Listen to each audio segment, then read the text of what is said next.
What is up, everybody? It's Joe from Gadgetry Tech, and in today's video I'm going to talk about the new Logitech G522 headset per request, because good lord, a lot of videos I've been posting recently have had a lot of comments asking about the G522, so here we are. Now this headset retails for $160 US and it's available in black or white. As far as platform support goes, it's kind of intended for PC, but it does also work perfectly well for PlayStation, and the lack of USB-C doesn't really lend itself well to Nintendo Switch or Switch 2 without the use of adapters. As far as specs go, these use 40mm dynamic drivers. They are not graphene drivers, so the Pro G drivers does not mean G for graphene, it's G because of Logitech, and they don't have the same power handling as the graphene drivers found in the G Pro X2 or the Astro A50X and Gen 5. Battery life on the G522 is actually quite good because it's rated for 40 hours with RGB on and 90 hours with RGB off, but one of the killer tricks with the new G-Hub software is there's a battery saver mode. This I wish every brand would do, and it's the ability to cap your charging capacity to 80%, kind of like what some EV cars are doing and some other headsets and phones, for example. So the general idea is if you don't overcharge your battery all the time, it should last longer, so I'm pleased to see that they're doing that on the software side too. Now this was not sent to me for review. I did purchase this with my own money. I use the affiliate revenue that I get from you all if you ever use my Amazon links to purchase other models that aren't sent to me. I had been talking to Logitech a little bit, but I felt like it was taking a while to kind of go back and forth just to be transparent, and I didn't want to wait to see if one was going to show up. So I purchased it, and that's where we are. And if you do decide to purchase one of these after watching this video, I will have links in the description below, both non-affiliate and generic Amazon affiliate links, which again supports the channel for more purchases like this. As far as what you get in the box, you get, of course, the USB-A dongle, which is the transmitter receiver, and there is a little pinhole here to put it in pairing mode if for any reason the headset ever disconnects. Otherwise, pretty straightforward there. And you also get a decently long USB-A to C cable of just over 6 feet. This will work as two functions because this headset actually works as a USB wired headset, not just wireless, and you can use the included cable. I am a little bit bummed though that there's no USB-C support. We're halfway through 2025 and there's no adapter to turn this into USB-C, and the cable is USB-A only, which is kind of a bummer because like the Switch 2 just came out, and there's other more modern consoles and PCs, laptops for example, that are more leaning into USB-C only. So there, you might have to get an adapter if you're using any of those. Taking a closer look at the headset itself, again, I have the black one, and you see this nice suspension strap here, and it's adjustable. You have these two little notches, so I can basically pull this strap off and size it accordingly. This is my first gripe with this particular model because if I go to the largest possible setting, and you can see it's rather easy to change, I'm already in the larger setting, the band basically rests against the headband itself. So I don't even know why they let you use it, because then you have this like no padding hard plastic landing of what's hitting your top of your head. Not really the most comfortable thing to wear. Now, I don't think many people are ever going to use that notch, simply because this headset is sized on the larger side. At the smallest possible setting, it barely fits my head, and it kind of falls off, to be honest. It's a very unstable headset, and I'm wearing a hat, which changes it, but as I'm leading up, I'm hearing it move on my head a little bit.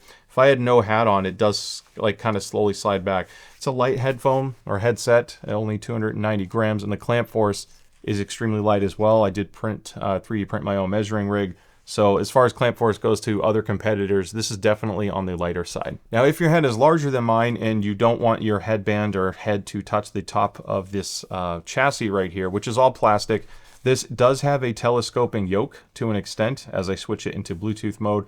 So there is some adjustment here, but what's interesting is there's no like rotation. It's flexing. I'll try to do like vertically. When you rotate this, you're actually turning the headband itself. There is a tiny amount of movement if I like try to hold it and isolate it, but it's rather stiff in general. So as a result, when I wear this, I feel like the headphone always wants to push itself back and off my head. It's awkward because it's comfortable to an extent being light, moderate clamp. The pads are fantastic. I'll get into that in a moment. But ergonomically and like the geometry of this chassis, it wants to like push itself back and off my head. And God forbid I look up for a second to crack my neck, the headset's falling off. The pads are excellent though. I do like the material because it's durable. So a lot of headsets that use leatherette pads, they kind of flake and wear out over time. Thankfully, most brands now are embracing sport fabric of some kind. This is a very breathable version. It's a little bit scratchier, but as a result, I can wear it for a long period of time without building up too much heat.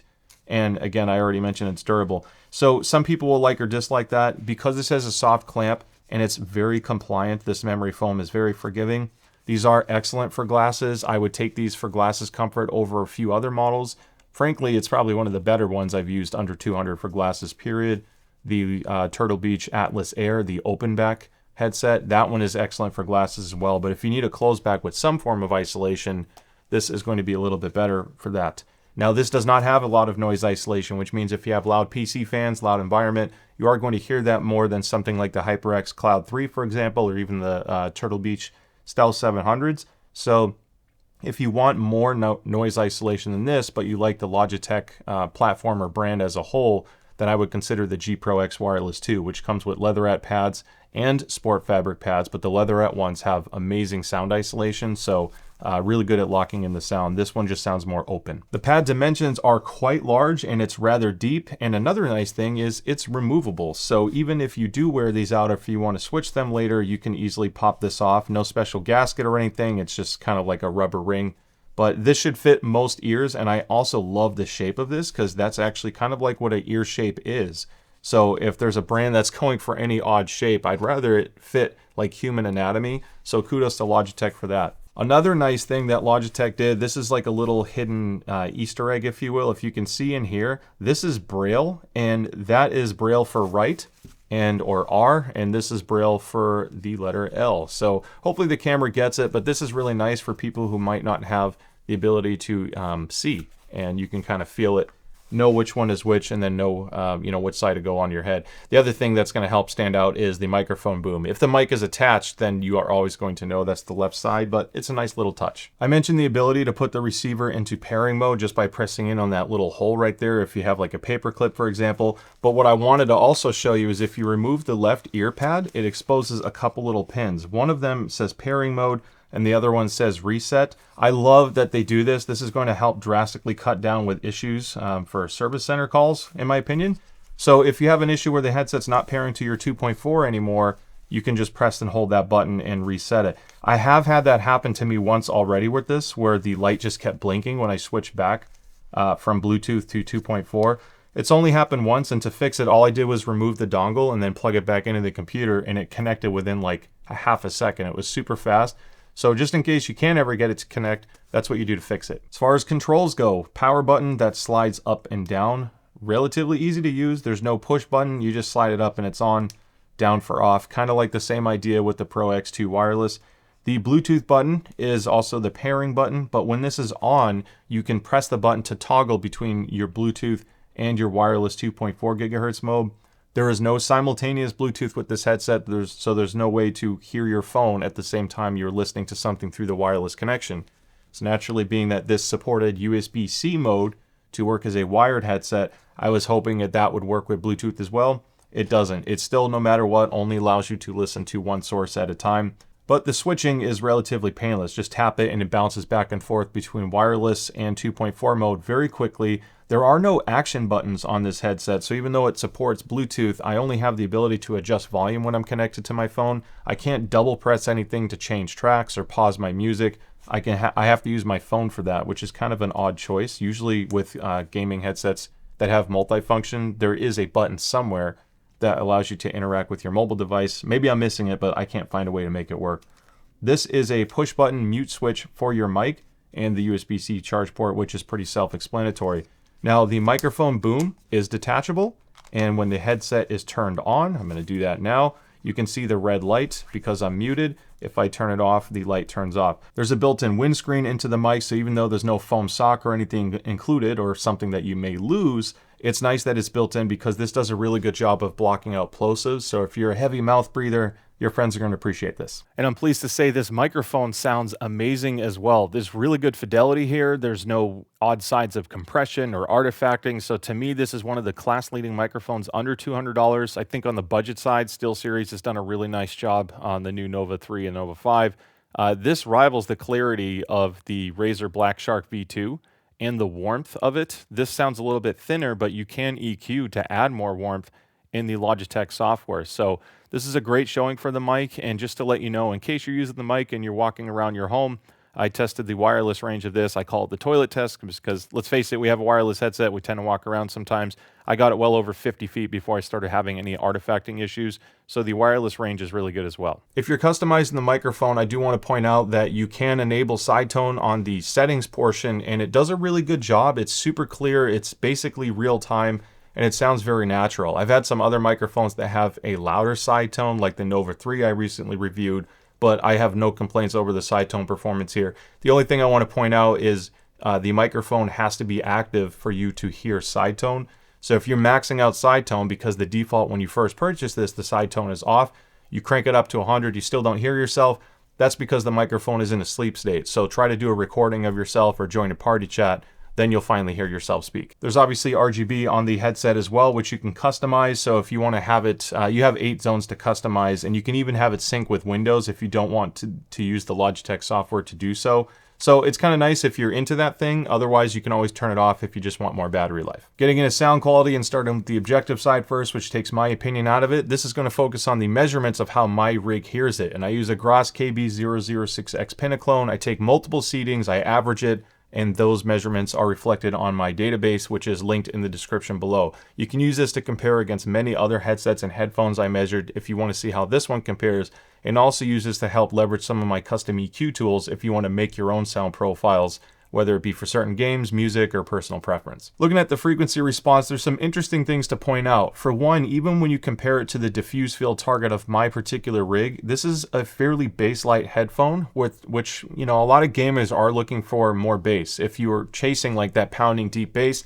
out of the box, this is not going to deliver that. The Logitech G Pro X2 and the Astro headsets, including the A30 and the A50, have noticeably more bass. Now, the issue I have with this headset out of the box is the mid-range and low treble tuning, which frankly is pretty damn wonky. And when you compare it to a lot of other headsets I've measured in this price range, it's one of my least favorite sound signature tunings.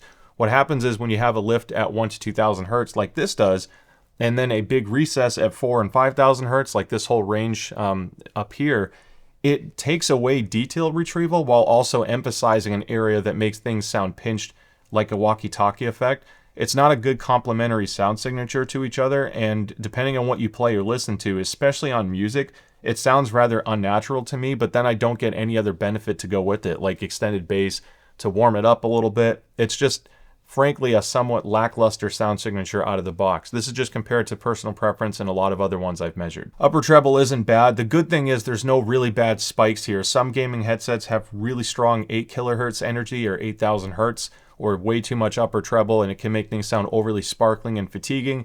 This doesn't have any of that, so you don't have to worry about any sharp sounds or frequencies either. It's just not the best for naturalness out of the box. Now, when I test headsets, I just plug them in and I use them straight away out of the box. And then I check if there's firmware updates, and then I check from there what I can do with the sound optimization. There are presets built into it, and these measurements reflect the default from just plugging it in and turning it on.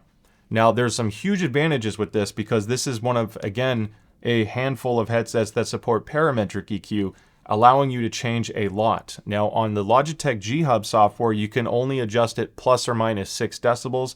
However, you can pick any frequency you want and target how wide or narrow you want to adjust those frequencies, which is the Q factor. So I did upload a preset to Logitech's G Hub. If it's not there at the time this video launched, it'll be there within 24 to 48 hours max. But just in case, here is my EQ settings if you want to paste it in yourself. The reason why I'm showing you anyway is because even though this supports the mobile Logitech G software to customize your headset via the phone, still at the time of filming this and going back a year ago, about a year ago when the Astro A50 came out, there's no parity from the desktop version versus mobile. So you can't browse any community presets. You can only show what the last preset was saved to the headset, and then of course the default ones that come out of the box. Logitech does give you a few extra presets to choose. There's like the default, there's game, FPS, bass boost, etc. And they all can sound a little better or worse depending on what you're listening to. But frankly, I felt like it needed a more fundamental overhaul. And after applying my EQ, I thought it made a huge difference, both for music and games. So this one target for now, I think is going to drastically improve your listening experience with this. I got rid of that walkie-talkie effect. I brought up more detail, and I added a little bit of bass warmth that I think this needs.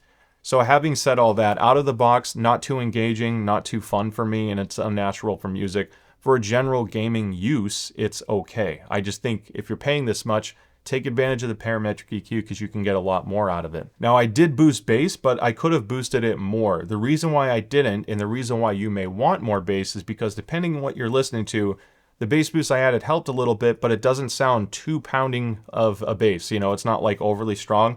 These drivers don't like too much bass. If you're chasing a lot of bass, then go to the G Pro X2 wireless with the graphene driver. Look at Turtle Beach's Stealth 700 Gen 3. Those guys can pound some serious bass. And the Steel Series and HyperX and Razer aren't bad either, but Turtle Beach and the Logitech G Pro X2 kind of stand above for overall bass depth and impact. When it comes to the rest of the stuff, I found that the driver matching and all that was great. However, there is a huge issue that I want to cover now because as good as this can be, they've talked about driver matching and improving imaging performance. There is a huge amount of seating variance. Because this ear pad is so large and this chassis is so loose, positioning it differently on your head changes the frequency response a lot. And just to show you, I took over 50 measurements of this headset, putting it on, taking it off, trying wired, trying wireless, left and right driver. I got a different measurement every single time. And you can see somewhat of an average starting to form based on the picture, but this EQ is based on an average of those seatings. If this happens to sit a certain way on your head, that frequency response may not line up. This is a really hard thing to fully explain without making it too confusing, but if you want to see for yourself, play some music and shift it forward, back, up, down, and see how it changes the frequency response. If you do it like this, it might reduce the voices a little bit, and if you lift it, maybe you get a little bit more vocal presentation. So play around with that and make sure ultimately that you place it how you want to wear it, and then adjust your EQ to fit that, because that's the best of both worlds. One special thing with the 522 is it supports DTS spatial audio, which normally I cringe at. I've never really had a great experience with DTS, but they seem to have designed this headset in particular to work really well with DTS. It's one of the few where I actually felt like it improved my overall immersion and listening experience. Historically, that didn't happen. You know, like the HyperX Cloud 3, as soon as I enabled DTS, it was kind of off-putting. It made it sound worse and echoey and all of that. Not so much the case with this. I know DTS has been making some improvements, but even in FPS, which I never use DTS for, I was playing Call of Duty in Warzone, multiplayer and Warzone, and with DTS on, it actually sounded quite good.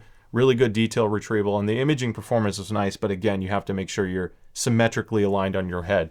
So maybe try DTS. I don't know if it's always going to work for you. Some people have had issues with DTS licensing, not always engaging. Mine work fine, so no complaints there. Purely on the FPS side, if you are looking for competitive gaming, the lack of noise isolation may be an issue if you have a louder room, but I didn't find that this headset was a huge disadvantage to me once I've done EQ.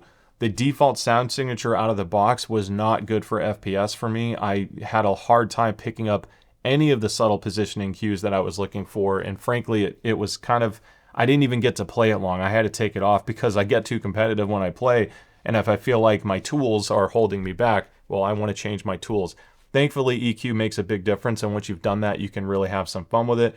Maybe try their other presets if you're using it for more casual gaming or racing, but the one I'm sharing I think makes a big difference on the competitive play. And once you've done that, I didn't feel like I was at a disadvantage at all in this price range. It's equally on par with some of the better ones you can get. That about wraps up the review, and I will be doing a roundup video of the mid-tier headsets against each other. All of these models just kept coming out, so it was really hard to just pick a date to say, I'm just going to compare these, and then what happens when new stuff comes out.